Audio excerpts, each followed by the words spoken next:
inside. Da, da, da. Hi. This is CineBRUH, seeking a film at the end of the world. My name is Matt. And who's this over here? My name is Ohm. And we have Still. a special guest today. Oh my goodness, who could it be? Oh, I don't know. Who is it? It's you! Ah, You yes. doofus! My name is Hudson. I go by Caticol online. I run a Twitch stream. It's kind of bad. Don't come to it. For your own sake. Anyway. I mean, it is Fortnite, so. Bruh, I streamed Fortnite like 2 years ago. You do it once, you do it every day. I don't know about that, but okay. I'll leave you to that assumption. Just let me have this one, okay? So what do you stream now? Just Minecraft. That's Okay, a little better. That's a lot more respectable. Yeah, a little bit better. Hatsune Miiku's masterpiece, Minecraft. It's better than me. I used to just stream Uncharted Drake's Fortune and then delete the video and try again. That's really sad. I wish my mom could do that with my life. I have a feeling she has. Oh. Many times. You're the only one that survived. Oh, okay. That makes sense. You're the one true Hudson. There was a science experiment gone wrong. So Hudson, tell us about yourself. I'm waiting. I'm bad at video games. I play Minecraft too much, and I run a Twitch stream where my chat bullies me, and that's about it. If we had anyone listening to our podcast, they would bully us too. Oh yes. Well, we do, but I mean, I know that Ohm's easy to bully, but that's about it. I'm an easy target. Yeah. I mean, very. It's quite sad, actually.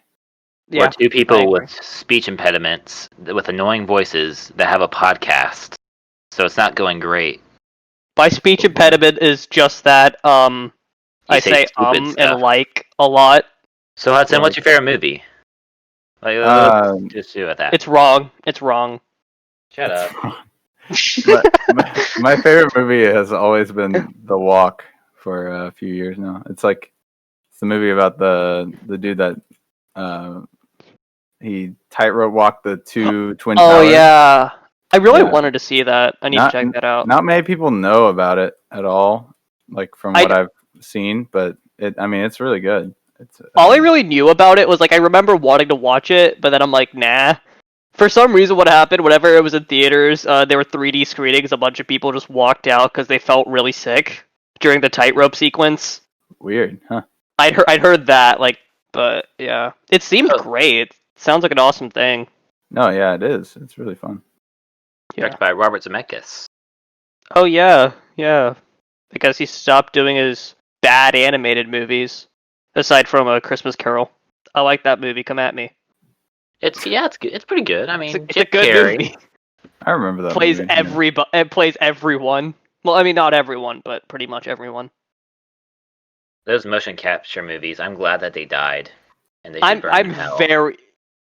I would go Polar Express. The animation is so bad. It's not. I mean, okay, not horrible. It was a good story. It's an interesting story. I think that's really why it holds up. I'll remember as a little kid that scene with the hobo and the puppets. That terrified me as a little kid. Oh yeah, And of course, our family Christmas tradition is to watch Polar Express on Christmas Eve. So thanks, guys. You're welcome. You can't tell, but that's our fault. I meant thanks, guys, as in my parents. And by the way, you can't tell this, but I'm staring into space, trying not to cry, thinking about Tom Hanks playing everybody. Especially, Tom Hanks plays a little boy. Do you know who did the motion capture for him? Yeah, Tom Hanks. That was him. No, for the kid. It was Josh Hutcherson. Wait, really? Oh, yeah. Oh, okay. But then they just modeled his face to look like Tom Hanks. Or maybe it was the voice. I don't know. It was one of those. No, the voice was the kid from Spy Kids. I'm pretty sure. whatever. And then he also did Beowulf. That was his other animated movie he did. The only good motion capture movie is Monster House. Monster House is great. That's a really great movie. Do you have a Another- favorite motion capture movie? Hudson? I was just thinking. my God. I remember just thinking about this the other day. I can't remember what movie it was though. Oh. Was it Spy Kids 2? Island of Lost Dreams? Okay, No, but that is I a have good movie. I have so many memories with Spy Kids. I remember going to the cinema and because I saw Spy Kids 2, and obviously that was like super bad CGI and terrible like cliche absolutely. screenwriting. Like, and it wasn't that good of a movie, but it was, I don't know. As a kid, it was kind of iconic. It's Just like the 'cause Sam of the Raimi. concept. It's like the Sam Raimi Spider-Man movies. They're kind of bad and dated, but at the same time, like, who cares? They're so fun. Yeah, but I totally went to the theater and watched Spy Kids 4 in the with the 4D. Oh, that was horrible. That was awful. I mean, literally, they would just like fart on camera and then tell you to scratch off number 4 or something. I wanna and you would scratch it that off, off. and it would literally just smell like fart. It was terrible. I don't know. I think one time, like, I knew what I was getting into, and I'm like, I'm not scratching. I don't care. You can hand me $10,000 right now. I'm not sniffing. Yeah, I literally, as like, I don't even know how old I was, but I was like elementary school kid. I It came out did like not 2010. scratch I that think. off. I think it was like 2010. Sorry. I was a disgusting little kid, so like, I would have been like 9 years old, and so I would have Okay. totally like appreciated a fart 2011. joke, but that was disgusting. I mean, I also watched it in theaters. you did too? Yeah. Oh man, Yes. I did in 4D. It was ugh. did that thing actually like make money? Oh my god. I don't let know, me but it probably let me shouldn't. see. Okay, it had a budget of $27 million. It made $86 million, which honestly is not great, but Profit. unfortunately, it did make money. That's what we were getting at. You know Unfortunately. my favorite quote from Spy Kids 2 is? What is your favorite quote from Spy Kids 2? Do you think Hi, God... hungry. No, here it is. I'm writing. It's on the Reddit. It's on the Spy Kids Reddit. Do you think God stays in heaven because he too lives in fear of what he's created? Steve Buscemi. I seriously do love those, or like those first two. Even maybe the third one, I do like as a guilty pleasure. That third one is still pretty, like, holds up, kind of. Third one has as the a dumb fun guy. movie. It Yeah, has the guy. It has that meme, plus it also has Sylvester Stallone was the bad guy. Apparently, yeah, that was. Wait, was it? Yeah, Stallone was the villain, which was awesome. Stallone is not a mark of quality on anything anymore. So I mean, yeah, but I'm not impressed. Spy Kids I like- 3. I've always just really liked his older stuff, like just snippets of the Rocky movies, and I think the only full movie I've seen from him is Expendables 2, and that was really bad. Hey Hudson. Hello. What did you say? What was the fourth one called again? The 4 Spy Kids? Yeah, the fourth Spy Kids. I don't know what it was called. All the time in the world. All the time in the world. Yeah. That reminds me. It's time for... According to all known laws of aviation, there is no way a pilot should be able to fly. Its wings are too small to get its fat little body off the ground. The pilot, of course, flies anyway, because pilots don't care what humans think is possible. It's pilot school. Da, da, da. Pilot school. I nailed I'm it. dead. Oh. Just like a lot of people in this pilot, Yeah. because we watched Fox's The Last Man on Earth, starring Will Forte and Christian Shaw. Oops, spoiler, I guess, because Yeah, that was and Alexandra Daddario for a little bit. yeah. So and A lot of balls. and Tom Hanks.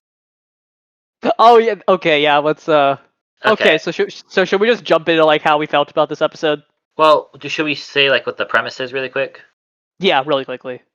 Okay, so basically it's the year 2020, and it's been a year since a virus. 2021. 2021, and it's been a year since a virus has hit the Earth, in which basically they haven't said what the virus is, but I know what it is. It basically everything, like every meat, Rabies, right? No, it was like meat or whatever. Like Oh, okay. it was like a virus that ate anything that was made of meat, basically. So like there's no more cows or animals or humans, except for Will Forte, named Phil Miller in this. Yep. And he went around America trying to find people, but Wait a minute, I literally just realized that. Yeah, Phil Miller. Yeah, that's okay. That's actually that's okay. I'll go with that. I like it. It was produced by Phil Lord and Chris Miller. I know, that's why. And then I'm telling the audience. Right, I forgot we have an audience. Not really, Sorry, guys. but you know. We have an audience of a few people. He decides that he doesn't need people. He's cool with just like living on his own. He steals stuff and like lives in a big house because no one's gonna tell him no. You know. He stole a bunch of paintings. Stole a bunch of paintings and memorabilia from movies, and like he watches Castaway a lot. Watches Castaway and blows up cars and all that. You know. He has margarita pool. Margarita pool, a toilet pool. The list goes on. It's So he's very sad. Interesting. Then he finds Kristen Shaw. So let's talk about it really quick. How do you feel about this pilot? I loved it, and I honestly think like immediately after we're done, I might actually continue the show. I know, right? I might. I really thought it was hilarious. Where to begin? So the first episode is crazy because it's just one person throughout the whole thing. And there's so many ways how that could just go wrong. Like how that could be like boring. He could like be talking to himself a lot and be like, "Boy, it sure is crazy this apocalypse," you know. But I feel like Will Forte, because I know he created the show, and the thing is he is naturally funny, so that added a lot to it as well. But also just, geez, did he write it? I'm pretty sure he wrote the show as well. Yeah, he wrote at least the first couple episodes, or most of it. And he did a great job. It was very, very funny, and wow, it was kind of pathetic, but in that funny way. He let himself get pathetic, you know, because he's the acting in this. He's the main guy. So like, he wrote himself to like be sitting in a margarita pool and pooping on a diving board and like having himself totally get just like ripped out of humanity, you know? Yeah, this was and also just him being very he's just so desperate to see another woman, or not even just another woman, just a person. Yeah. And when he sees one, it's just oof. There's a lot of subtle humor in this, but it's also just can be funny in any way. One of my favorite jokes in the first episode, because this is a two-parter. There was 2 episodes for the pilot technically, because they both aired on the same night. Yeah. You know, my favorite joke was he goes to a store and like he's just like in his underwear and boots, you know. Yeah. And he sees the sign on the store and it says, "No shirt, no shoes, no service." So what I thought he shoots the window. Yes, like because what I thought he would do, like what the common joke would be is he'd be like, "Oh yeah," then he takes his shoes off, you know, and then he was like, "I have no shoes or shirt, ha ha, take that." But then he just like does the extreme to that and just like shoots the window to just step through. He doesn't even need to do that, but he does it anyway. I would say maybe my favorite moment of well, I have 2 favorite moments. My first would be in episode 2, whenever him and Christian Shaw's character. We'll get that part later. We'll talk about episode 1 first.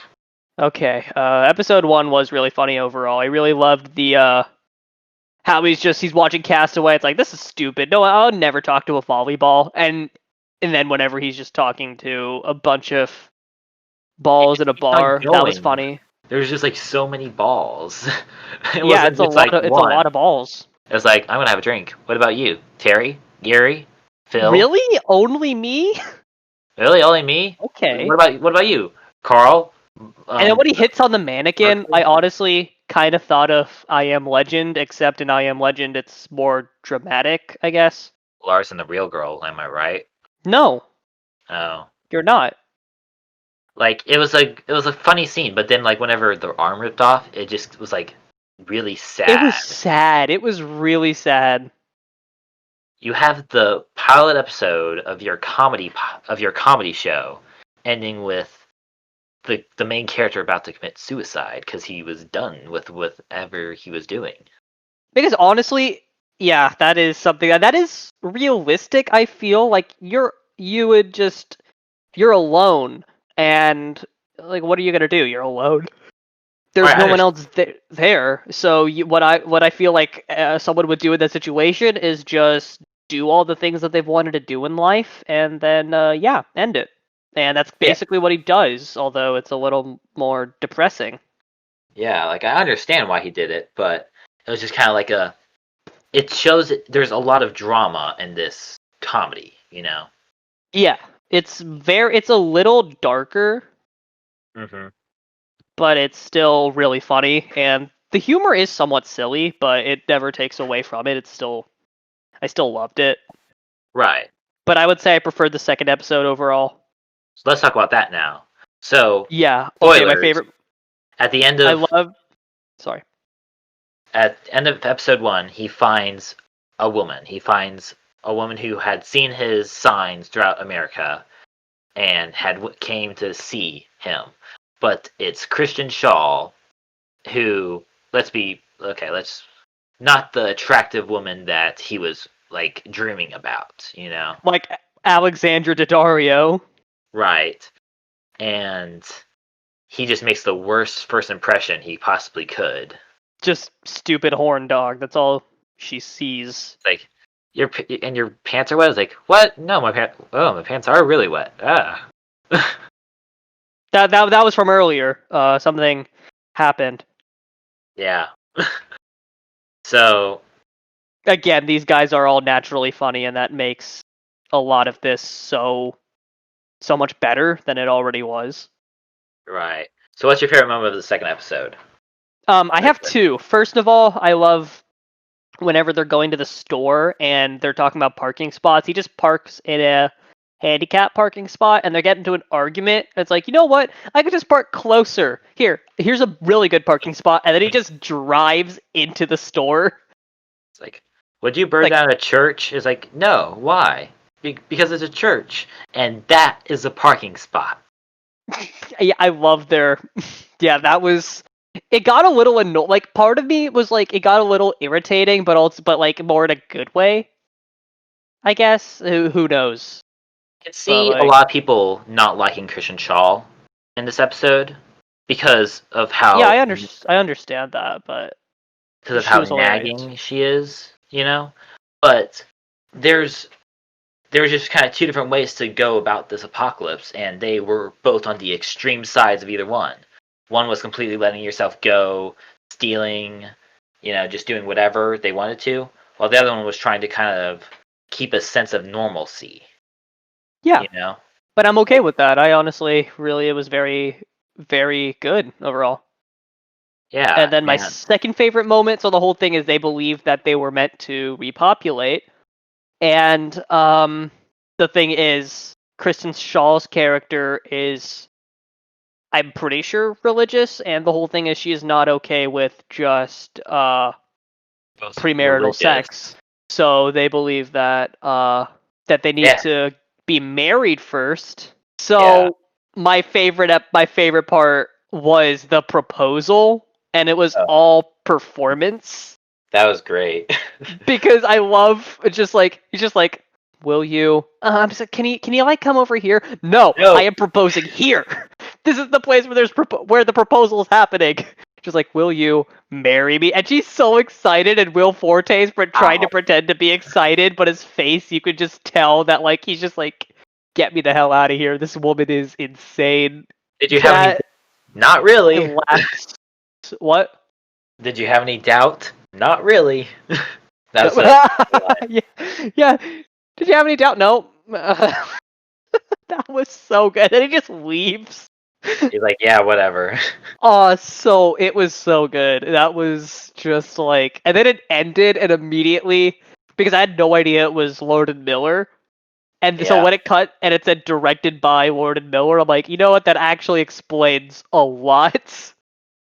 Yeah, the second episode, I like the dynamic between the two characters because for the first part of the episode, they're kind of just trying to pretend, they're always pretending to make it work, you know?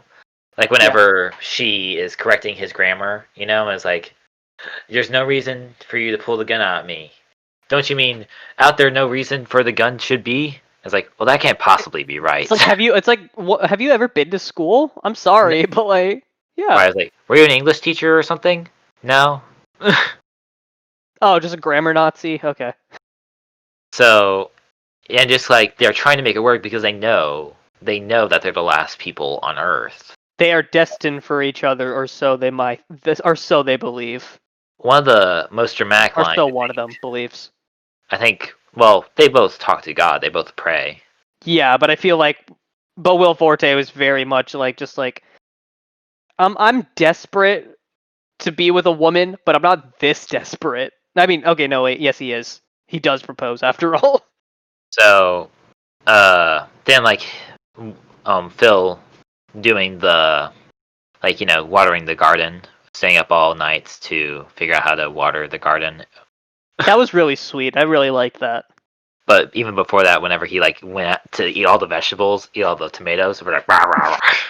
And then she comes by, it's like, do you know who ate my? Okay, first of all, before you bring that up, I love the shot of his eyes, and he just looks like an ant. He just looks like a raccoon. Yeah. That was hilarious. Oh man, that was so good. I think the most dramatic line of this episode came from Kristen Shaw after she kind of gave up on the water project and makes a fountain toilet. Yeah. And then she says, "We weren't chosen, we were forgotten." Oh, that was a very good line, but yeah, oh. It's like a really funny, nice show, It is, and it's very fascinating that just like the overall idea, and again, like I said earlier, this could have been terrible. This could have been boring. Oh, definitely. It's but both a high concept comedy idea, but also the most simple idea could be. It feels like it's like a stop motion movie. Like it's already ambitious in of itself, but there's so many ways where it could go wrong. Right. I feel same thing here. It's like enough, like in terms of how much effort you would need to put in to make it at least watchable. Mm-hmm. That all was clearly there, and not only was it at least watchable, it was really, really, really funny, and it did everything that Will Forte and Lord and Miller wanted. Where do you think this show can go from here? Because there are 3 seasons of this show. It got canceled after season. Oh, well, it got canceled after season 4, even though there's more story to tell. Yeah. Apparently. So where do you think the show should go from here? You didn't look up any spoilers, did you? I actually did look up a little bit, but. Damn, man. Did you? Well, I know a little bit of what happens. Aha! Okay. Because whenever the show was coming out, I kind of kept up with it on AV Club because I was like, this seems like an interesting idea. Phil Lord, Chris Miller sounds like a great show. All that. I have a feeling it's going to be like a lot of marital strife. There'll probably be like a lot of funny things with like the stuff that they find, where it's like, he like I don't know, he takes something from like some really fancy jewelry or whatever. There's a lot that they could do with this, and considering what they've been able to whatever they've been able to do so far, that is helpful. And I believe that they have there's something they can do. So, would you let this pilot fly? Absolutely. I'm giving this one a 10 out of 10. It's passed with flying colors. I will definitely watch this as soon as I can. I'll give it a 9 out of 10. I guess I am doing something very crazy next. I did on Instagram a poll saying, would you rather me do a Star Wars binge or a Lord of the Rings binge, where I watch the theatrical and extended editions and compare them? And I'm gonna troll them by saying that more people voted for Star Wars, so I'm gonna be trolling and saying, okay, less people voted for Lord of the Rings, so that's what I'm gonna do. Oh, why would you do that? And what does this have to do with pilot school? What I'm saying is I'm not gonna probably not gonna continue Last Man on Earth anytime soon, because that's the crazy thing that I'm gonna be doing. Okay. Like, I'm gonna be doing them both, but it's gonna be I'm thinking I'm gonna do Lord of the Rings first because I kind of just wanted to revisit Lord of the Rings. Yeah, that makes sense. I mean, I said I was going to watch Rami a little bit more, but I haven't done that yet. But now that it's summer, I'll definitely have a little bit more time to do that. Summertime sadness. It is summertime when I'm summer. No. Oh, okay. What are you doing? Lana Del Rey. Who's that?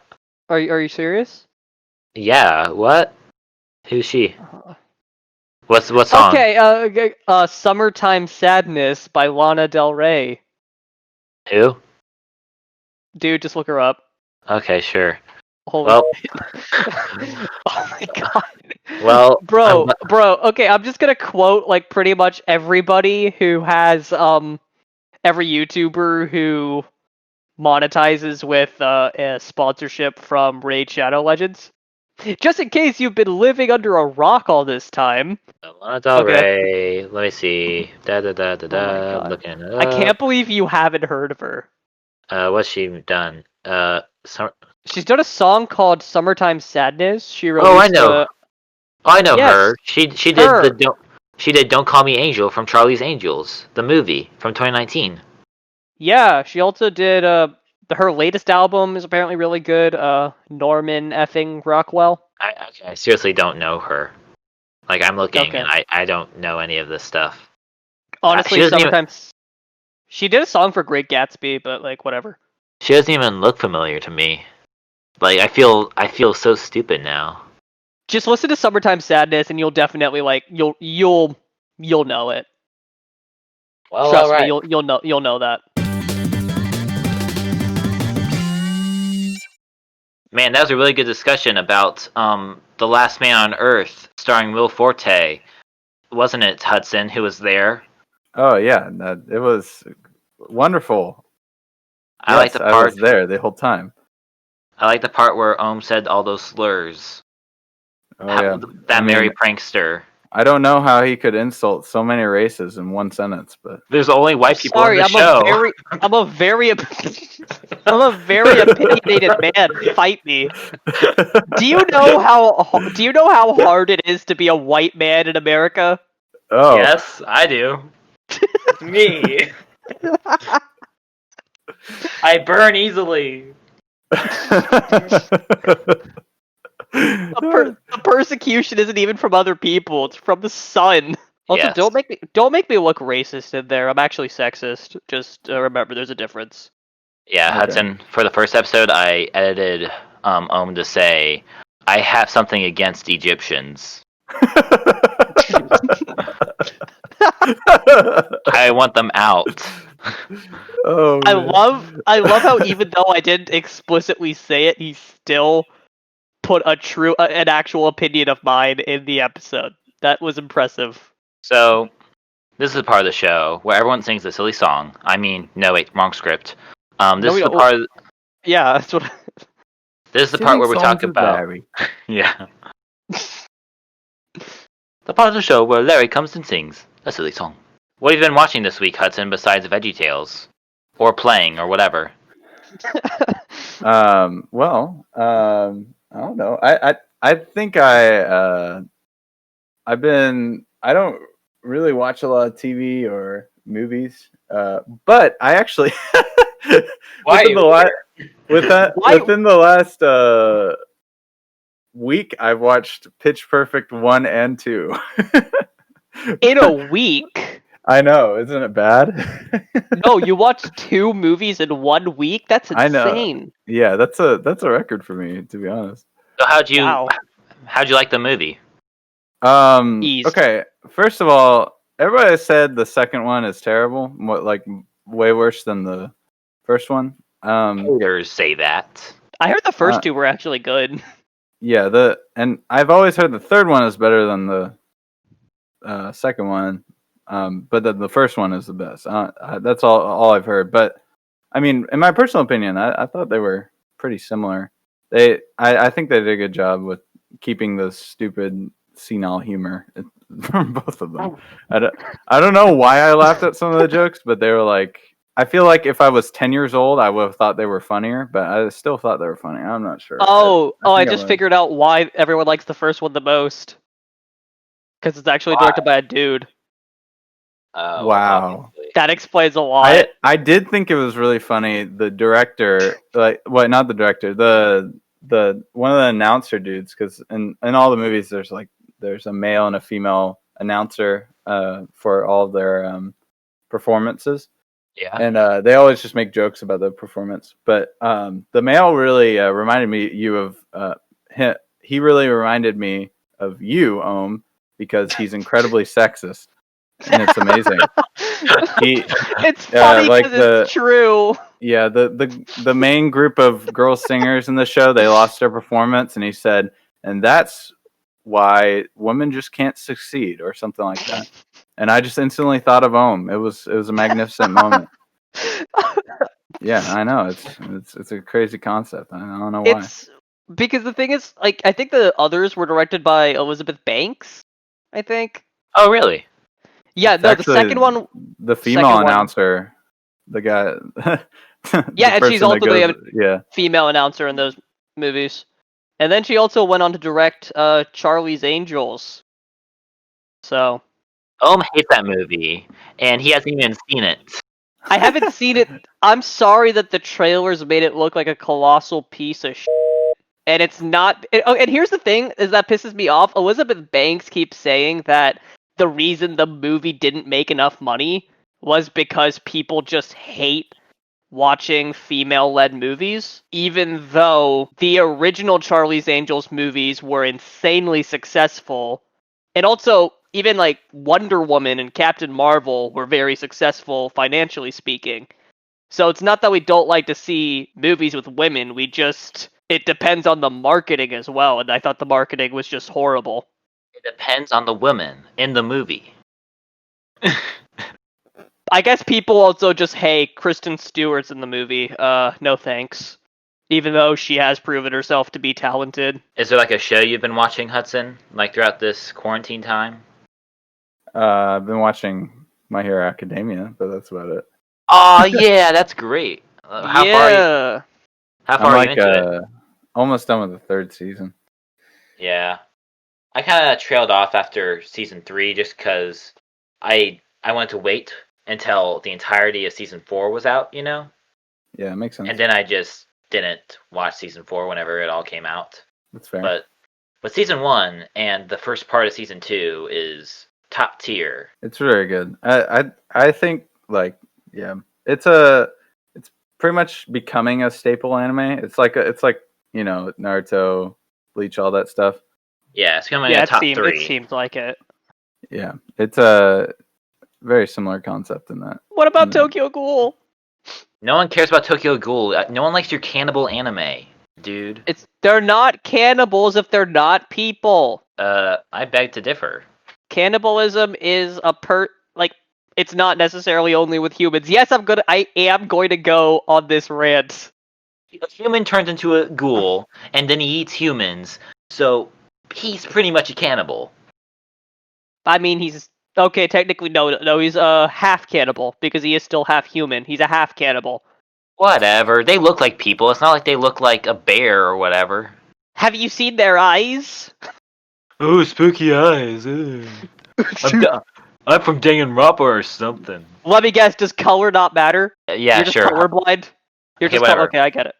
Hudson, back to you. Can we please edit a lot of that out, please? Yeah.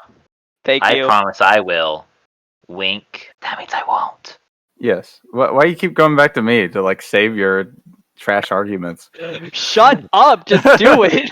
You're our only hope to save this podcast. Please, Hudson, please. I So, don't know, fam. who's your favorite character? You think in My Hero Academia? Oh, I don't know. I think I'm going with the superhero. yeah, I think a lot of them have really good character progression, and it's kind of hard to pick and choose between them because I like them all, but there's not one character that stands out and is like, oh, this is the coolest character in the entire series, which is something I really like actually, because I think a lot of other animes have like stereotypical characters where, like Naruto, you have like main character's kind of annoying, so you like him, but he's not like this like super like favorite. Right. Yeah. But then you have like Sasuke, who's like the cool edgy dude that has a sword. So of course all the fangirls and all the small teenagers, teenage boys, all fanboy over him. So Yeah. I mean, there's like, and I feel like there's some similar tropes that are prevalent throughout all anime. But I thought My Hero was really cool because they had a lot of unique like tropes, I guess, a lot of unique character ideas that Yeah, a lot kind of of all anime have balance that. each other out. Yeah. Like who's the guy who has the turbo legs? What's his name? Oh, I forgot. I'll call him Turbo Legs for now. So Turbo Legs, he seems like he's just like the stick in the mud guy. Is like, I'm always following the rules. Deku, you have messy hair, and I don't respect you that much. At first. Yeah, but Sounds like also my mom. I think it's cool that the show kind of like deconstructs his character, and they kind of like Exactly. like when Deku sees that it's becoming a problem for the leadership in the group, he kind of like critiques him, and then he changes the way that he acts a little bit throughout the rest of the story. So it's pretty cool. I mean, there's different aspects to all of it, but Who's best girl? Froppy, 100%. You can't prove me Froppy's otherwise. good. Yeah, I mean, Froppy's pretty good. If you're a normie, but Bruh. anyway. I'm just sitting here, just like, yeah, I know what you're talking about. Can we cancel Owen for not knowing? I've already Yes. been canceled. I've been shipped off to like numerous networks. What? Fair. I'm on Lifetime right now.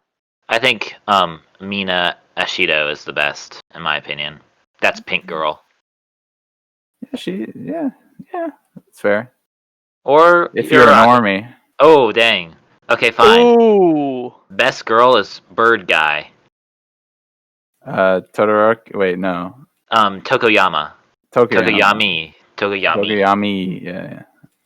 Mami. Yeah. Mamma mia. So Matt, what have you seen this week? Me? Well, I've seen a couple things. So So say them. I'm getting to it.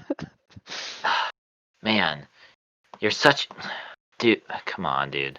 You're such a loser. You're such a manita. Okay, He's the grape guy. I can live with that. He's the pervert of the show. He's the grape guy. Just the way he said that. That's funny. Okay. So he's the Anakin of the show? Yeah. So I watched a couple movies this week. So last year there were two movies that I really liked called Perfect Blue and Moon, directed by Duncan Jones. Yeah, Duncan Jones and Satoshi Kon. And I watched those were like their first movies that they did, pretty much. Yeah. Those were their directorial debuts and all that. Yep. So I watched some of their later movies. So I watched Tokyo Godfathers and Source Code. How were those? Okay, so first off, Source Code, because I have not a lot to say about it. It was fine.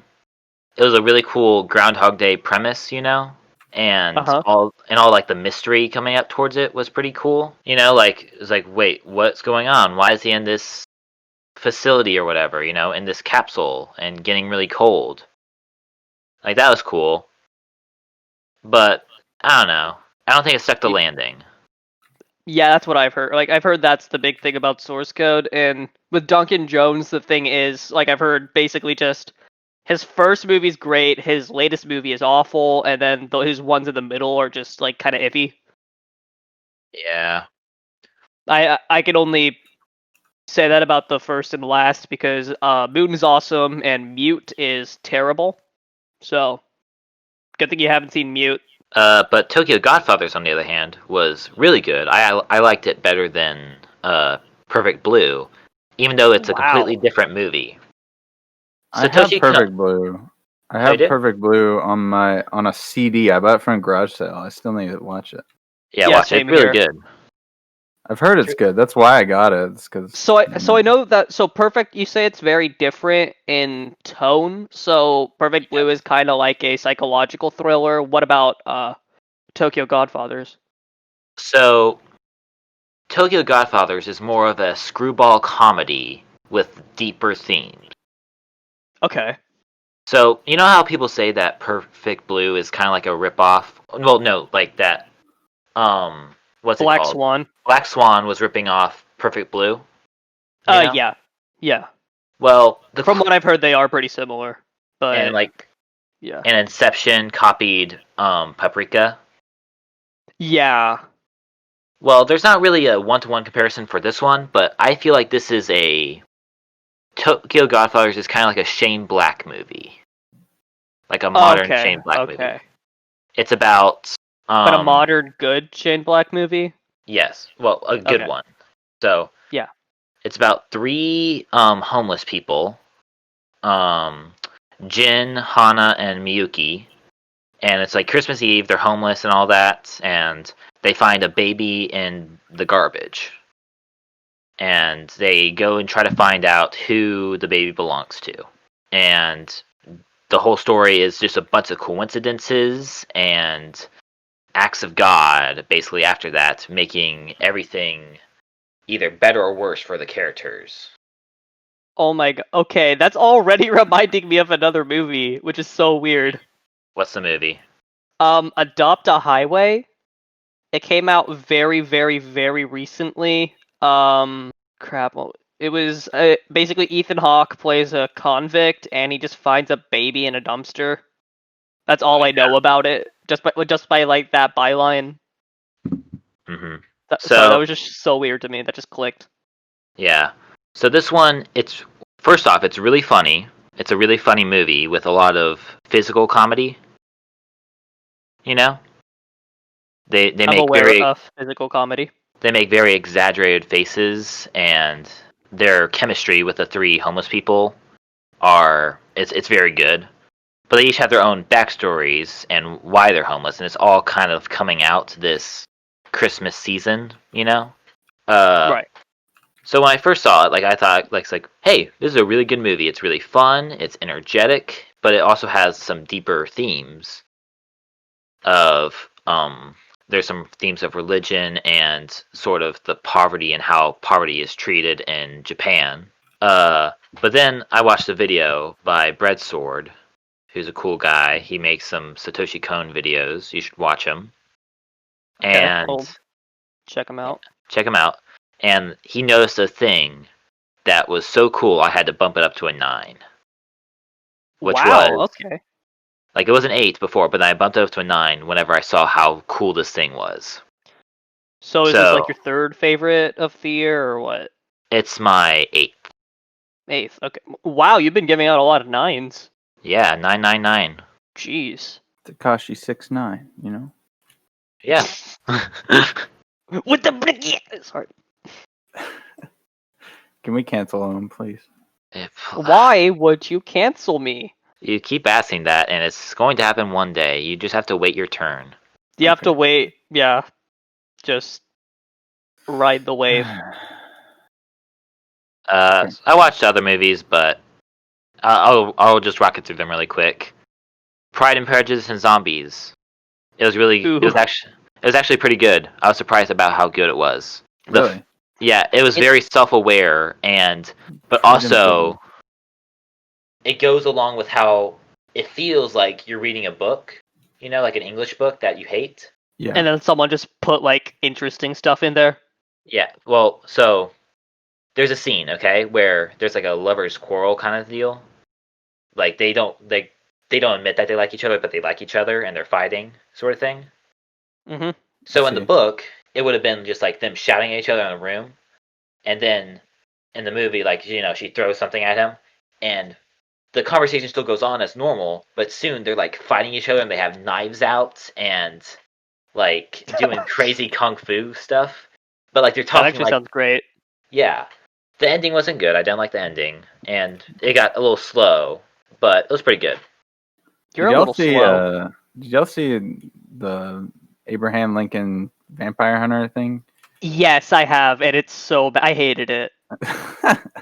Here's Oh, the thing. I Because totally the- watched the Hansel and Gretel Witch Hunters. Witch thing. Hunters. That is good. Yeah. I like that. That Funny was enough fun. about Abraham Lincoln, that book was based on is same author as Pride and Prejudice and Zombies. Yeah, I saw that. So Yeah, I But was the thing wondering is- like how that stuff came to be. like I know Matt like so for the book of Pride and Prejudice and Zombies, it's literally just the same book, and then he just added zombies in there. Like a lot of the text is just the same from Jane Austen's book, and then repurposed around the zombie. She has a zombies. co-writing credit. Jane Austen has Yeah, a co-writing. it's written by Jane Austen and Seth Grahame-Smith, I believe his name is. And that's the thing about, like, from what you described, Matt, would you say that it has a tongue-in-cheek sense of humor, and at least, like, it is silly? Oh, definitely. Yeah, that's the problem with Abraham Lincoln Vampire Hunter. It tries to be super serious. That's the Oh, problem I had. Like, the Yeah. thing is, It's kind of I would have cringe, liked it a lot more if the movie was silly, because this is not something that I would be able to take seriously. And the problem is, it thinks that it's something that should be, and it's like, dude, you just ruined it. Just change the tone a little bit, and it would be so much better. Okay, this Okay. rapid fire isn't very fast. Yeah, hurry up. Sorry, Hudson. What were we gonna say?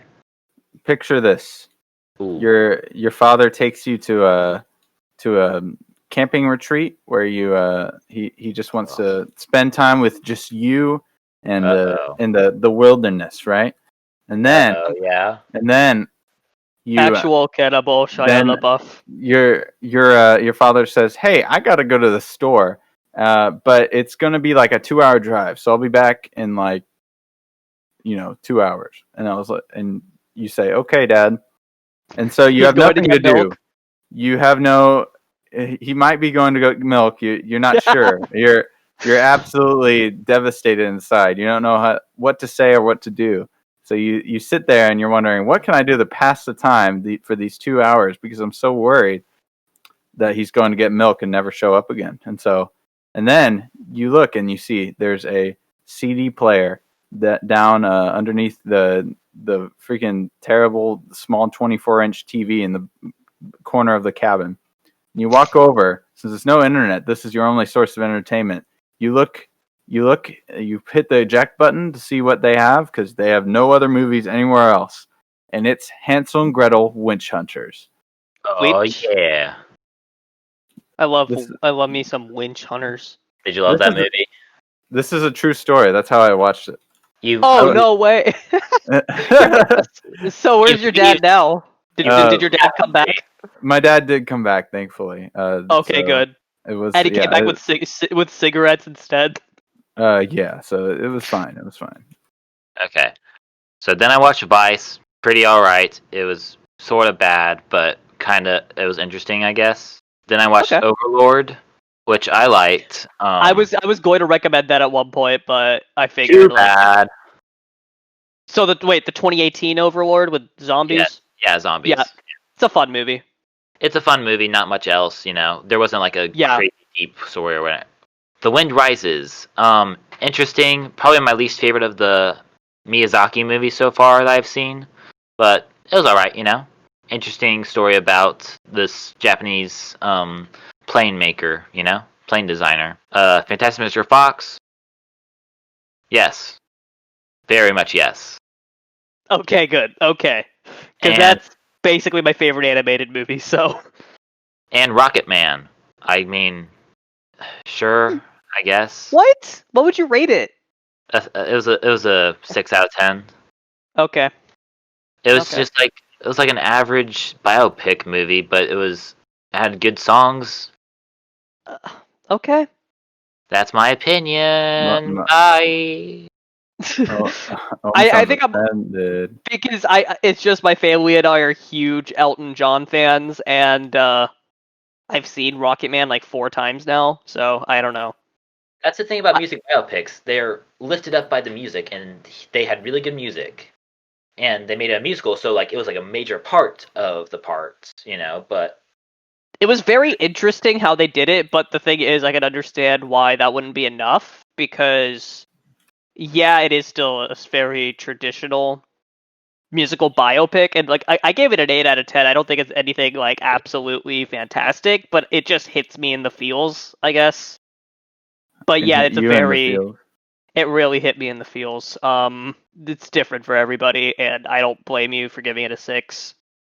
yeah, you better not. So what have you seen, Ohm? Okay, so I've seen like I saw 5 movies, I'm pretty sure, and then I played a little bit of video games. Rapid fire. No, first I watched Joker, which it was Epic. good. Very epic. I gave it a 7 out of 10. I did like it, but the problem is just okay. Actually, let me bring up the good stuff first. The music and Joaquin Phoenix's performance were both fantastic. Like every time Joaquin laughs in the movie, like you could tell that it's really hurting him, and just stuff like that. The kind of subtleties in his performance really made the movie so much better. And then the music was very interesting. It's just the biggest issue is the plot itself is kind of dumb. And it seems like something like at the end it would kind of reveal that everything was just in his head. But then there's so much there's so many coincidences that like even if you were to theorize that, it wouldn't even make sense. I'm not going to spoil it because I do still recommend the movie. Make your own opinion, I guess. But yeah, 7 out of 10. Might give it a 6.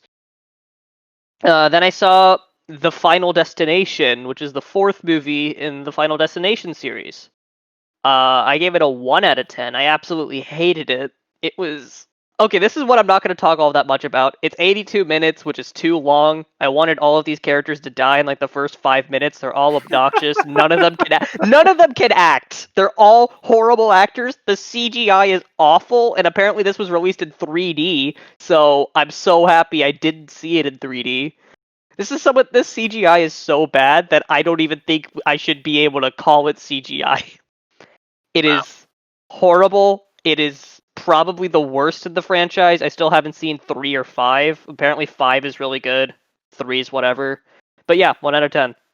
Then I saw Legend, starring Tom Hardy.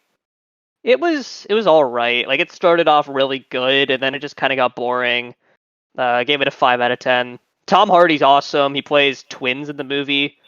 And he does a really good job at least like differentiating them in terms of like the way they speak. I think one of them had fake teeth, or maybe it's just who knows. They're British, so like whatever. Who knows? But yeah, 5 out of 10.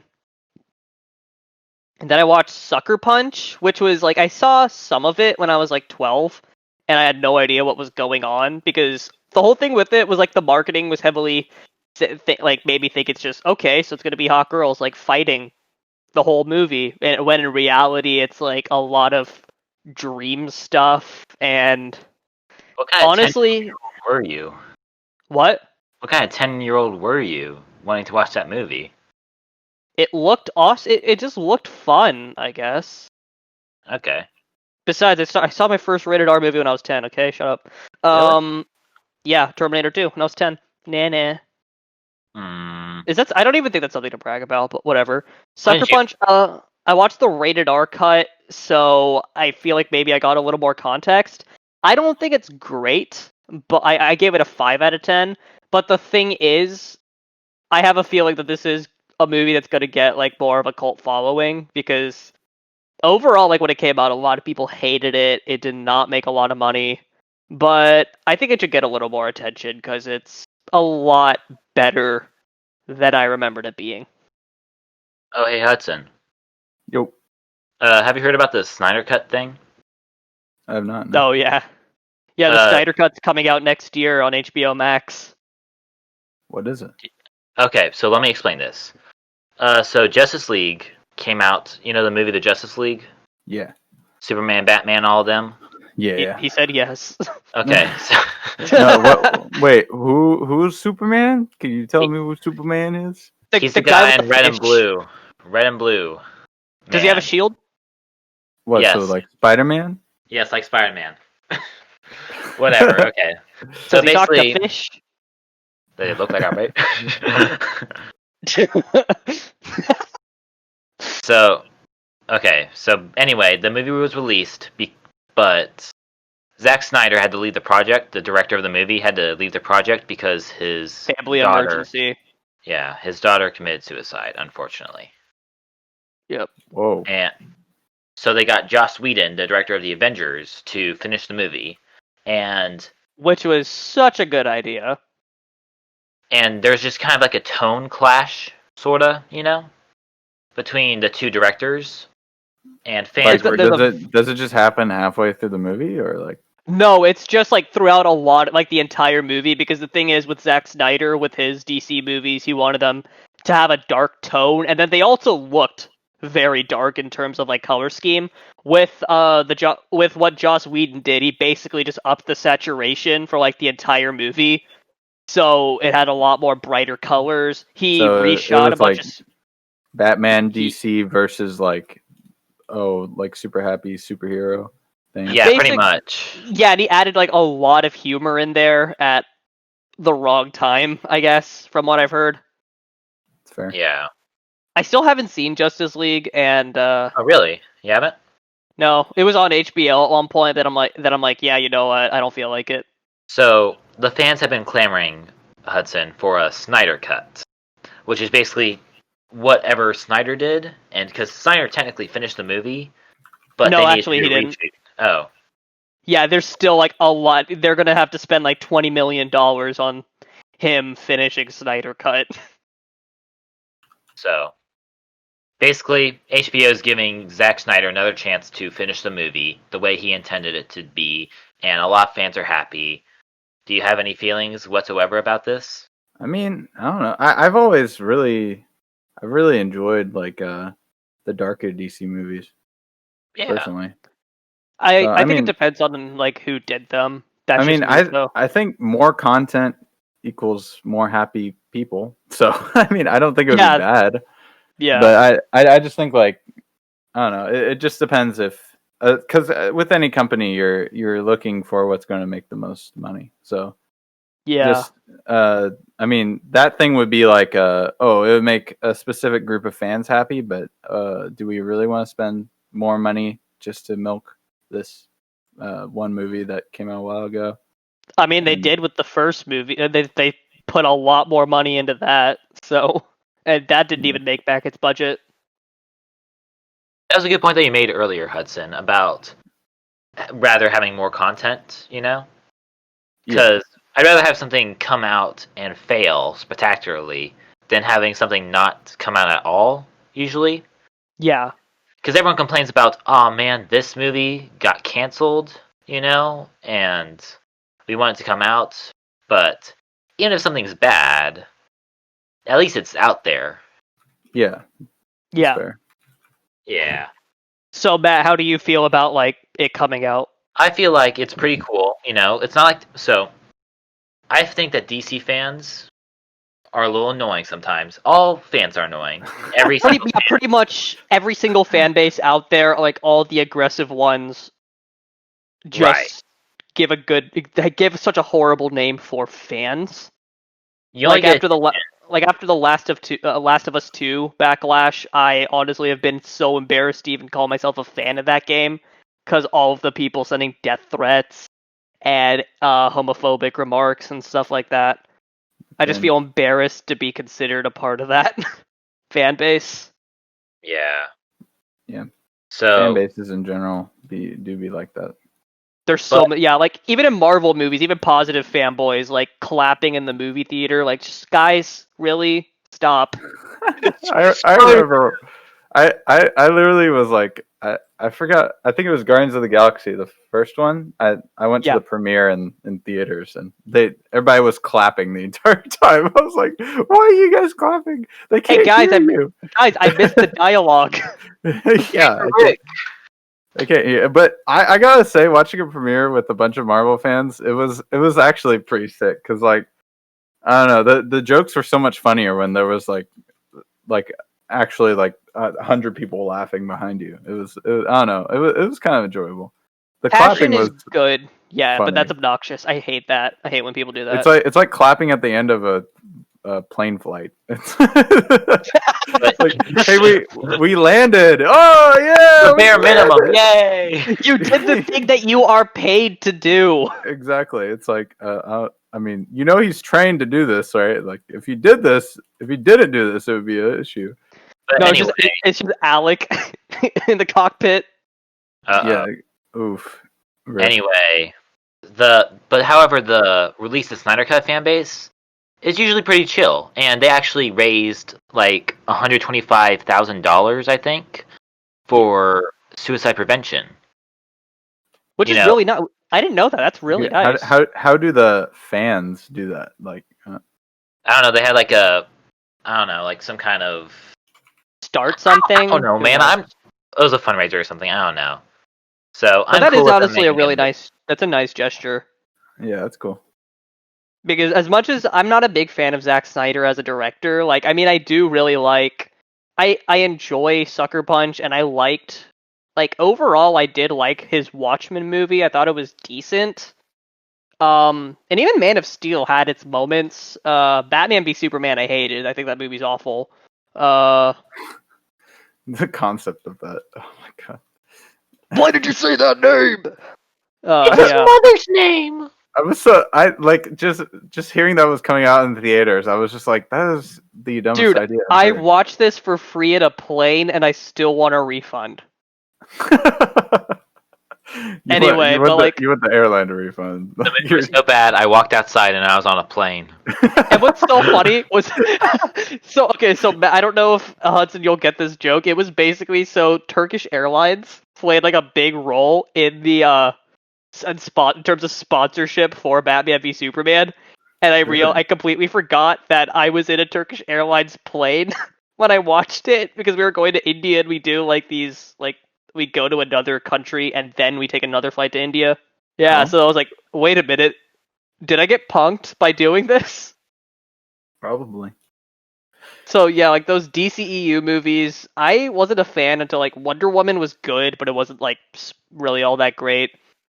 Aquaman, I didn't like all that much. It was fine, but whatever. Shazam was the first one where I'm like, okay, yeah, this feels like they actually know what they're doing now. They seem like they have a plan, they have an idea, because Shazam is, I know Matt, you said you haven't seen it. It's awesome, I highly recommend it. Yeah. Very, very fun, self-aware, it knows exactly what it is, and it doesn't try to do anything different. It's entertaining, that's it. If you just want that, then go ahead, it's funny. So, with this Snyder Cut, I'm not necessarily excited, but I will watch it, because, I mean, I'm going to have HBO Max. I'll check it out. I'm curious. So and I haven't even finished my thing. I have one more movie to talk about. Okay. But don't worry. This is actually rapid fire, and Matt, this is your fault for diverting onto Snyder talk after Sucker Punch. I forgot to talk about it during the intro because I wanted to do that. That is fair. But... That's fair. I'm not. I'm just going to talk about it really quickly. 1917. It was good. 7 out of 10. Okay, moving on. All right. So, I recommended a movie last week, and and kinda Hudson watched it. I say kinda, yeah. But by kinda, I mean Hudson didn't watch it at all. Yes. Whoops. Yeah. My fault.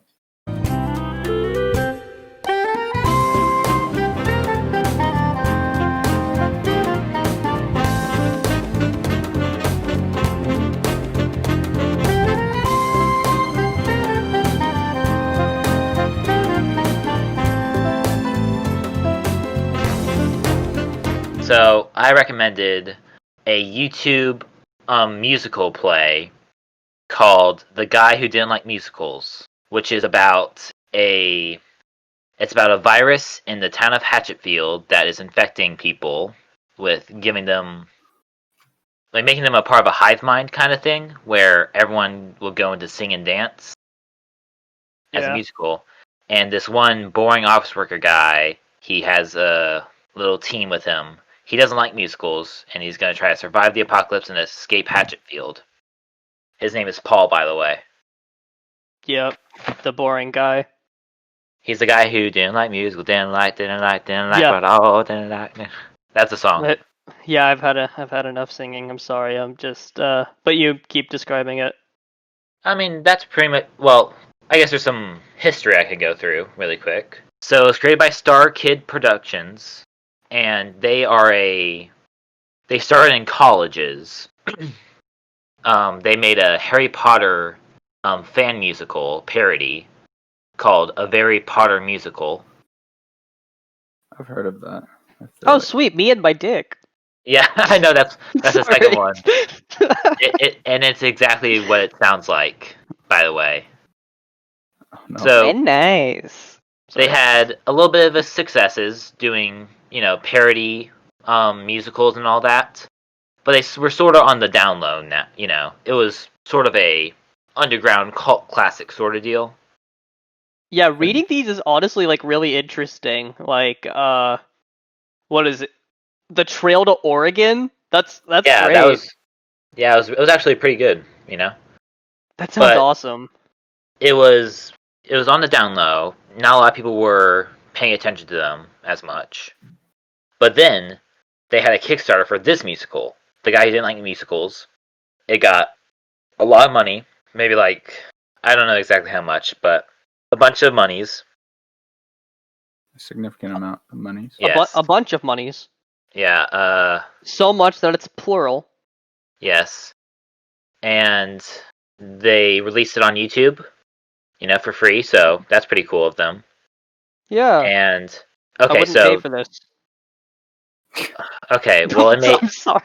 it made $127,000. So I didn't contribute to it.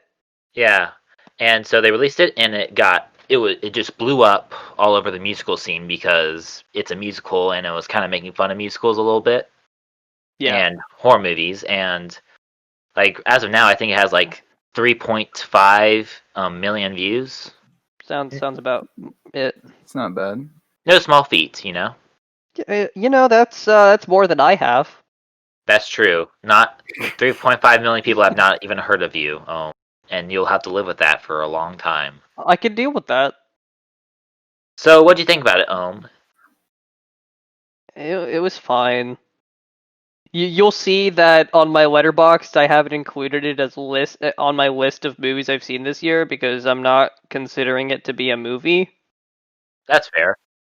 Because honestly, it's fine. I'll admit, it made me laugh a bit, but at the same time, I'll explain. I guess I was just not in the right mood because I had a splitting headache, and I'm just sitting there I have to watch this movie for tomorrow, and I felt miserable, and I felt already 2 minutes in, I'm like, okay, great, I already hate this. But then it kind of got a little better, and it's fine. That's really all I have to say about it. It's fine.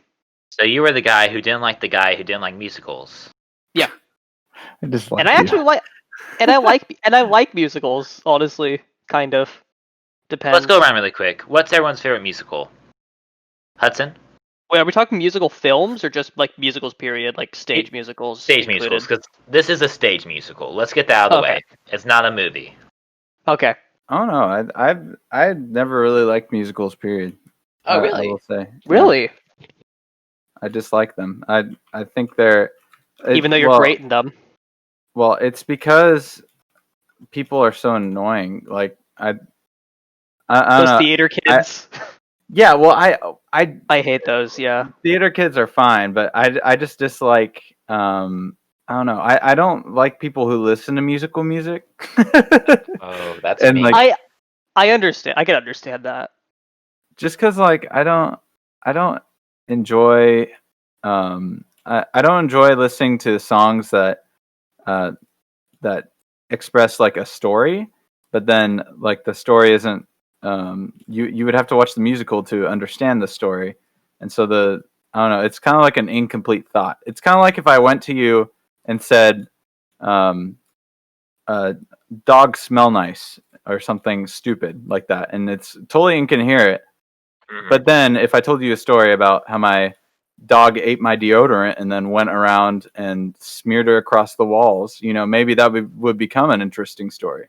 But We for would me have to, the full picture at least. yeah. So it's like songs without context, and it just doesn't make sense to me. I But, get it. Like, Yeah. I mean, it depends. Like, that's why I prefer whenever I'm gonna go on Spotify, if I were to listen to a musical, like say something like Hamilton, because at least the entire play it is sung through. So it is literally they're just always singing.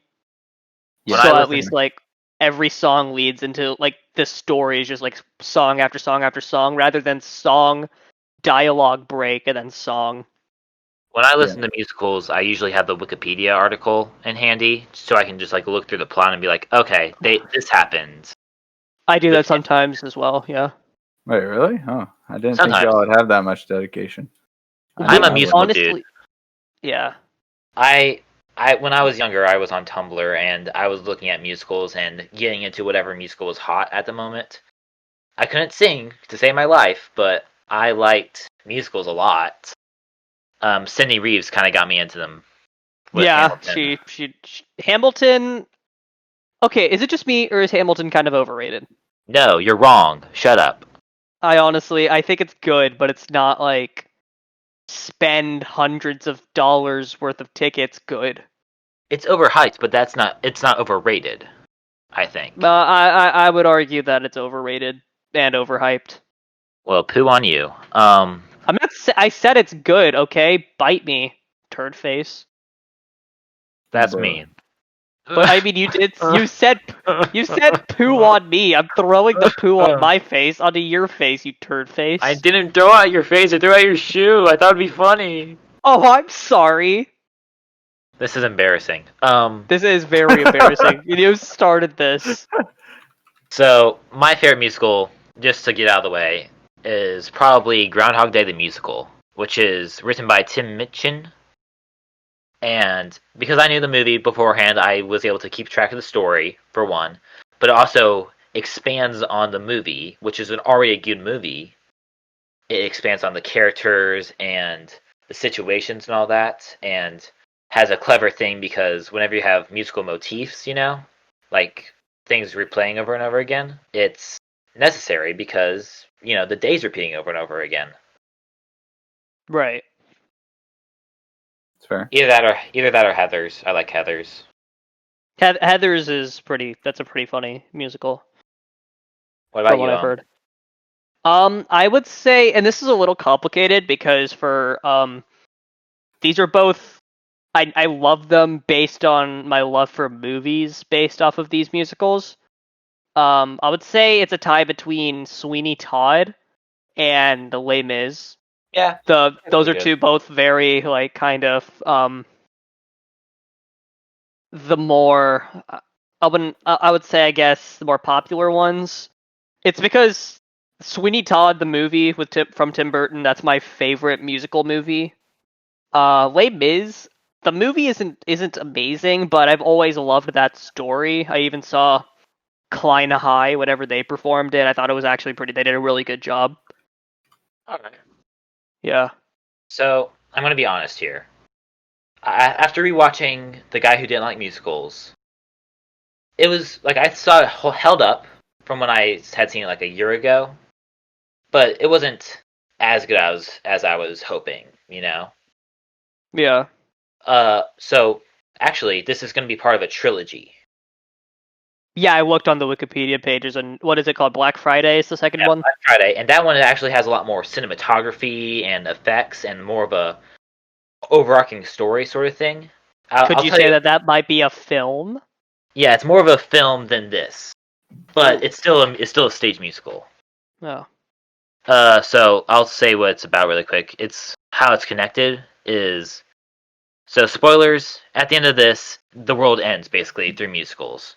Yeah. You know, because of that crazy part where Paul comes back to Emma, you know, and says, Emma, I'm sorry you lost. And it's like, oh man, he's singing. That's scary. You know? Yeah. Why is singing scary? Well, because you don't expect him to sing, because he's the guy who doesn't like musicals. Ah. And that shows that he It's got come infected. full circle. Ah, big brain. I see. So, for Yeah, Black Friday... That's why Hudson didn't watch it. Yeah. Yeah. So for Black So I'm the Friday... guy that doesn't like musicals. Didn't like them Clearly. at all. So for Black Friday, it's connected in how it's the same characters in the same town, but the musical thing is not there anymore. Instead, it's sort of a Stranger Things, Stephen King, Cthulhu-esque plot with like several characters going at several different places, you know? I'm already interested. That sounds awesome. I know. So I rewatched both of these, and I feel like I should have recommended Black Friday, but I felt like there was too many elements from the guy who didn't like musicals. They're like little inside jokes, you know, that you wouldn't get for Black Friday. So maybe watch that sometime. Is it a narratively connected trilogy, or is it more like, say, the Cornetto trilogy? It's kind of both. It's like an alternate universe sort of thing. Okay. Like Paul and Emma from this movie, they're in Black Friday, but they're in the very beginning driving to like a house to babysit the main character's son. So you know okay. So you know how in The Guy Who Didn't Like Musicals, Emma talks about how her sister died? Yeah, I remember. So the Black Friday mostly stars that sister, you know, the husband of Emma's sister. Okay. Who is now trying to get a toy for his son, who, you know, had just lost a mother, you know? Yeah. And it's really good, but the music is less good. I think that the music is better in The Guy Who Didn't Like Musicals. Yeah, the music in the movie was, I'm using the word movie very loosely here, but yeah, It was really well done. It was really well done. I'll admit it made me laugh a lot. What was your favorite song? The opening. The Guy Who Didn't Like Musicals? Yeah, whatever. I just kind of like the part where it's just like, introducing Paul, it just doesn't show up. It's like, where the fuck is he? Just stuff like that. That was really funny to me. Yeah. I actually have and then they just keep insulting him. Yeah. It's great. Like, you just sit him down. This is Paul. Just stuff like that was really funny. Yeah. So I have a ranking of the songs. And before I get into that... Wow, that is seriously a lot of dedication. It's 13 songs. It's not that bad. It's more than one. Okay. That makes the ranking hard. The funny thing about this musical is, it's like a lot of different songs that you would see in musicals, like the I Want song, the comedy song, the love song, you know? Yeah. The song where it's like in the city and it's like, there goes the baker with his tray like always, you know, like that. But they're all villain songs. Oh. Every song in this musical is a villain song because whoever is singing is the alien bad guy. Yeah, I heard so Invasion of the Body Snatchers was a big influence on this, which was very interesting to watch. You know how there's that one song that was like, we're making America great again? That one? Oh no. Yeah. That bad song? That's yeah, my least favorite. the one referencing the best president in American history since Obama. We're not talking about politics on this show. Sorry. Well, I'm just stating a fact. Okay. I just like think about it. What? Am I wrong? Maybe. I don't know. We don't know about the secret presidents. Oh, like in Gravity Falls, the one president who was just like, what was it? Yeah. So this has it has a political message out of nowhere where it's like, well, what's all that about? That makes no sense. Black Friday does that better. It's about capitalism. because it's about them trying to get a toy that makes everyone crazy, sort of thing. Okay. So that's a little bit better, though no less subtle. Then for number 12, I got Tied Up My Heart, which is the one where the cop husband, is tied up. Wow. Okay, that's interesting. You like that one? No, it's just because I heard the words tied up, and I'm Oh. like, ooh, interesting. Unpopular opinion, I did not like the song Not Your Seed. Okay. With, Bill, the black guy. Like the only black guy. Okay, why are we bringing race into this? He's the only black guy, whatever. Confirmed. Matt doesn't like black people. Wow, Or maybe. Matt should be canceled. Oh no! Cancel Matt. Cancel him. It should have been Should have been. Really. So, Well, I don't like that. But I actually am a minority, so minorities are excluded from cancel culture. Sorry. Whatever. I think, I don't know. So, I'll skip all those songs. My favorite song was the show-stopping number. It's a show-stopping number, a real show-stopper. That one? Yeah, that's the one. Did you like Professor Higgins? Because he was the best character. And if you don't like him, I honestly, I'm not gonna lie, I kind of felt just like I was just brain dead kind of watching it. I'm sorry. So you don't... What about Ted? What about, like, the Borat guy? Oh, that was really funny when he said, like, when he did that, my wife, that Day. that made me laugh pretty hard just because I'm pretty much always doing a Borat impression around the house, so yeah. Yeah, Ted was also good because he was supposed to be annoying. He was like the annoying office guy. Yeah, he is like if Dwight actually was apparently also kind of a womanizer, that was so weird in the beginning where it's just like it is obvious that the husband doesn't want to be with her because like he's cheating. But the thing is like she's also cheating on him with Mr. Borat. She doesn't get snuggle time anymore. To be fair, you know what? Okay, yeah, I'm not gonna be that judgy. That's really, really messed up. I liked the monster. Paul is sort of like a blank slate character, which is not great. He's just supposed to be like the straight man guy who's like, what is going on? Yeah. I mean, why would we have a... No, I'm not going to make that joke. Right. Even though Emma... I know you'll edit it. Yeah. But I think Emma was the real star of the show. The latte hate, her. Yeah, that was... I liked that where it was just her not wanting to sing in the beginning. That was really funny. And also her getting pissed off at the guy because he tipped her and then she was just like and she just refused to sing. It's like, I'll take this dollar back. Oh man, what am I gonna do without that $1? I have to split between 5 people. You're so mean. Yeah, that was pretty funny, yeah. It sounds like you weren't very interested in this movie, I gotta say. I'm sorry, again, splitting headache when watching it. Well, I felt like I was just dead. How dare you, I felt like you didn't even watch the movie. Shut up. I watched the movie with a metaphorical screwdriver in my head. Metaphorical. It felt like there was a screwdriver in my head just screwing something, but it didn't know what it was doing. So pain. Hudson, what was your favorite song? It was. Shut up! You don't have an opinion. No, I want to hear it. It was the one where he hated musicals. Oh man, that one. So good. That was my favorite song. Yeah. I'm so glad you think so. Because it was the one I remembered. It's catchy. All the songs are pretty catchy, like the La Di Da Di Day. Mm-hmm. La Di Da. I feel like I'm the only one who actually cares here. I don't think you guys are bringing the enthusiasm. No, I care. I know. This wasn't...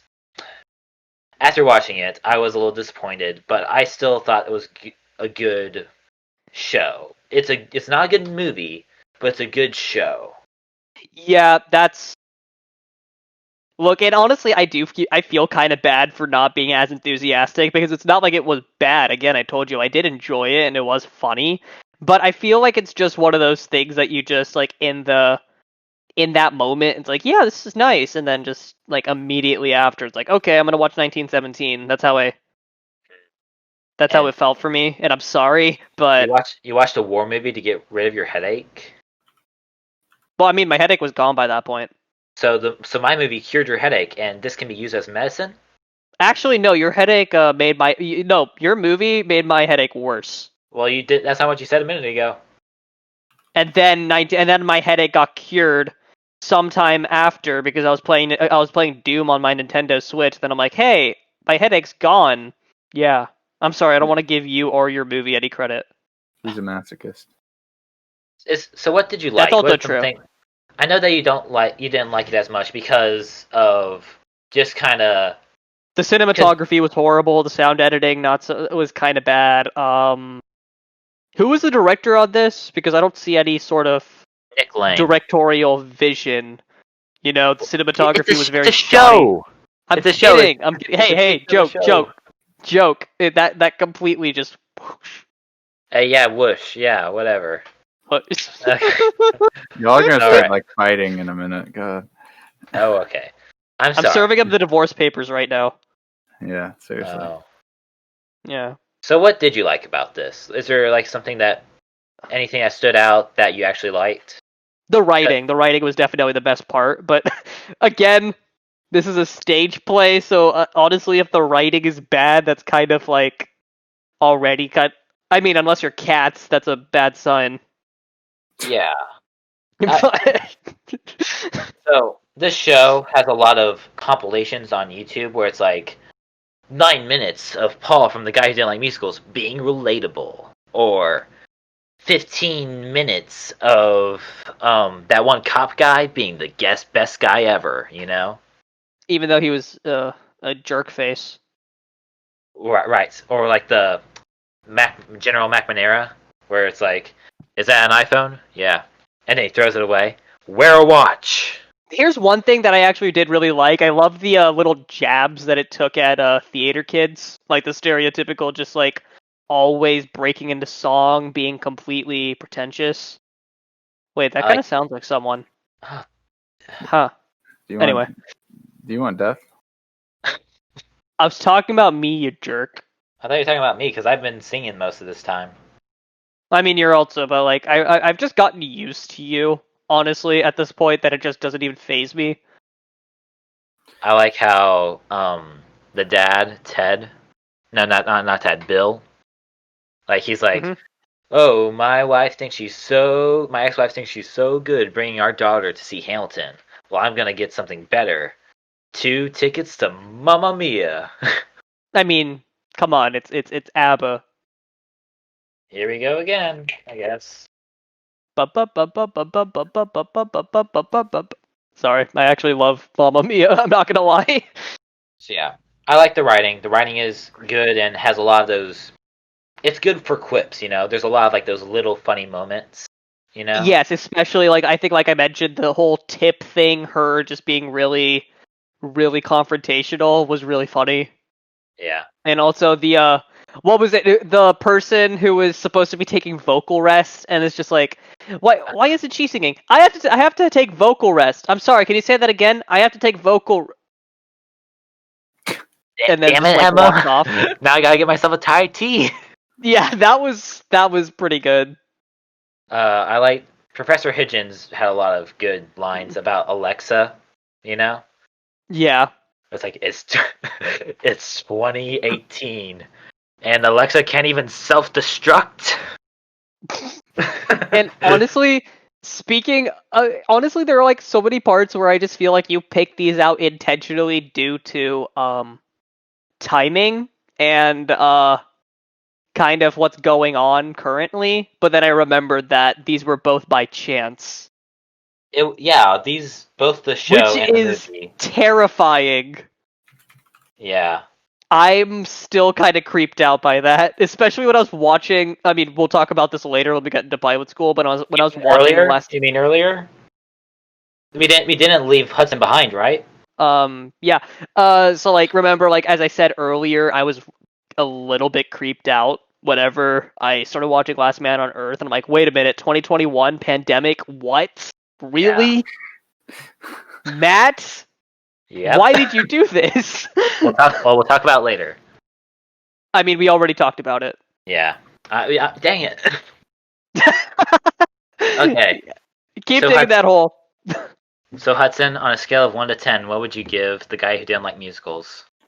I would say I vibe with the idea. I think the execution could have been better, but I would give it a solid 5.6 out of 10, as long as my dad gets back from buying milk. Awesome. I give this a 6 out of 10. It used to be a 7. I dropped it down to a 6. On a scale from 1 to 10, I'm giving it a B minus. Well, that's in line with your character arc so far. Yeah, I'm a real B minus myself. Oh. So, now's the part of the show where you get to recommend your movie. Yes, and I had actually... Wait, before this, let me just say, I thought about doing Black Friday and the guy who didn't like musicals together, because they're connected. But then I realized you can't do double features on this show. That's silly. But say what you're gonna say. So about the double feature thing. Yeah. So my double feature. This is a double feature. Because screw you, Matt. Because what happened was I was just thinking this would be interesting. It is. Remember how last time when after I recommended The Lodge, I said that next week onwards we'd be doing Choice. Like Choice would actually have a play. Yes. Well, fuck you. It's not happening this week. Because one classic Ohm. So the first movie that I am recommending is a Swedish film from 2008, directed by Thomas Alfredson, called Låt den rätta komma in, which translates to "Let the right one in." Oh, dang. And so the little thing on Letterboxd says, set in 1982 in the suburb of Blackburg, Stockholm, 12-year-old Oscar is a lonely outsider, bullied at school by his classmates. Well, at home, Oscar dreams of revenge against a trio of bullies. He befriends his 12-year-old next-door neighbor, Eli, who only appears at night in the snow-covered playground outside their building. And the other movie that I'm recommending, the 2010 movie from Matt Reeves, called Let Me In. Oh, dang, that sounds similar. About a bullied young boy who befriends a young female vampire who lives in secrecy with her guardian. A remake of the movie Let the Right One In. Oh, which was an adaptation of a book. That's crazy. That's why I wanted to do it, because the thing is, honestly, I know that there's the general consensus is that like the first one's really good, and the second one, and then the original Swedish version is amazing, and then the American remake, people are very mixed on. Personally, I love them both. To be fair, I also love The Lodge, which you think is bad. So. Oh. Do you know what's kind of crazy? I had Let Me In, the Matt Reeves one, on Hulu. I had it on my stuff, but then I was like, you know what? I'll probably never watch this, and then I took it off. What? Why would you never watch it? I don't know. I was just like, you know what? I just didn't feel like it, so I was like, I'll probably not watch it. But then I guess I'm watching it now. Now you're watching it. So the thing is, I feel like it would be an interesting episode for compare and contrast, plus just both talk about what we liked about each movie and then compare and contrast. Yeah, I agree. It'd be fascinating. I guess I chose this because I feel like I have some sort of personal history with this sort of story, how it's kind of affected me in terms of what I like the stories I kind of like, but I'll get into that next episode. All right. Speaking of fascinating, it's time for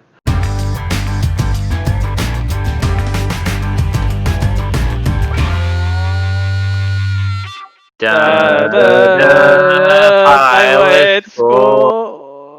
My dad still hasn't gone back from the market. But I want to die! Okay, so 3 clicks of the wheel and we'll see what show we have to watch next week. Hudson, you won't be there, but you're here anyway, right now. So, yeah, you can So we're not watching 12 Monkeys. Again? Like, did we actually spit on that last week? Yeah, and we're not watching Wilfred. Wilfred? That was the same thing as last week. Holy crap! What's going on? But we are gonna watch the pilot for. It's another comedy. Do you want me to spin again? You don't know what it is.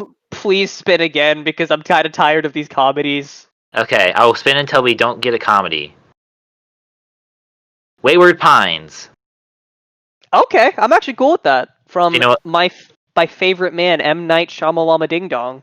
I won't say what it is we skipped, but it's Always Sunny in Philadelphia. I mean, you just told me what it was we skipped. Oops, did I just say that? That's my catchphrase. Honestly, I feel kind of dumb for saying skip, but at the same time, I have always wanted to see Wayward Pines. So Yeah, I just wanted to get a change of pace from all the comedy we've been doing, you know? exactly, because it's like they've been kind of hit or miss. I mean, no, not even. I wouldn't say hit or miss. Like 2 of them were good. The other one was eh. Well, I guess you know what that means, Hudson. You can find my dad. Get out! Hudson's dad, if you've been listening to this, your son is very hungry. Son? Dad? Wait, what did you just say? What? Matt, do you have any personal war stories that you'd like to tell us? Oh god. It was 1907. I flew a plane with Snoopy from Charlie Brown. We took LSD together. It might have not been real. Did you? We took LSD together when we woke up in the year 2004. Because it was your the village. Snoopy. What Snoopy? Yes. And there was a unicorn, but it wasn't a unicorn. It had like too many horns. It was really horny. That's a bad joke, and you should feel bad. I'm so out of it. I'm sorry. Okay. Well, I think I have a problem, guys. Well, we knew that. everybody at home, stay safe. We'll brush your hair and say sayonara, dude. That's my sign off. Bye, everybody. Bye. Goodbye. Just don't die. Yep. It's pretty easy. Didn't like